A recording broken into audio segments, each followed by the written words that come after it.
good morning, good afternoon, good evening, wherever you are in the world, listening to me and seeing my face. Come your way again. This is Merriment, and I am Adedeji Oladapo. Uh, this is a place or a platform where we talk about marriage and relationship matters. Today, I just have a single tip for you, and I know this tip is going to help you in so many ways. But before we start, let's consider a common um, a common statement that people make. And the statement is, but I will call it a very, very common statement anyway. And it goes, you cannot eat your cake and have it. So, what does that mean? Or how does it relate to relationship? It means that you cannot have some things on a platter.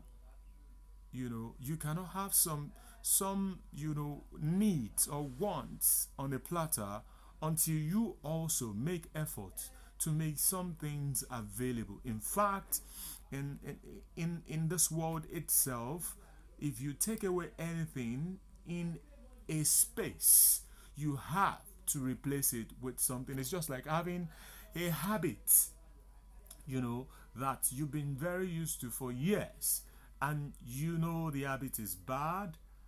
You have to find a way to stop it, and in stopping it, you have to make sure your mind is not empty. You have to replace it with some other good habit, in quote, some other good habit.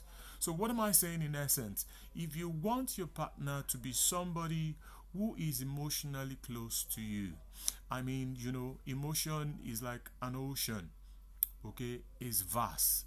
And people have different meaning to emotion in relationships. But if you want to have a very good emotion in your relationship, if you want your emotion or the emotion of each of you to be balanced, you just have to find a way to make it happen. You notice your wife is not close to you. You notice your husband is not that close to you as it used to be before. There's something missing, and so you have to find a way to make sure that you come back to status quo. So, how do you do this? One, ask yourself a question. Am I at fault? Is she at fault? If I am at fault, can we have a healthy conversation? When we have this conversation, which is not confrontational, which is not the one looking for blame or, exonerating oneself from blame, then it's open. Then it's one looking for way out. Then what do? When it is pointed out, you work on yourself. What are the things you must do? If she says, or if he says, you do not call, then you make effort to call. It may be hard, but you make effort to call. Because the end game is that you want to have a peaceful relationship. You don't want to have interference in your relationship. And so because of this, you have to let it go. Things that you don't do before, you must make sure to do them. You must make sure. So you create time to call. That's what she wants. That's what he wants. If what he wants is texting, you must create time to text.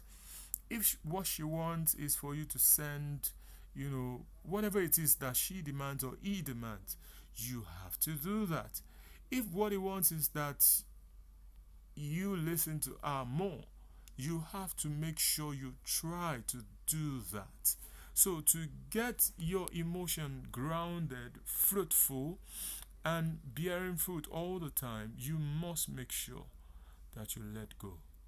And that will guarantee a good marriage. So, you can't eat your cake and have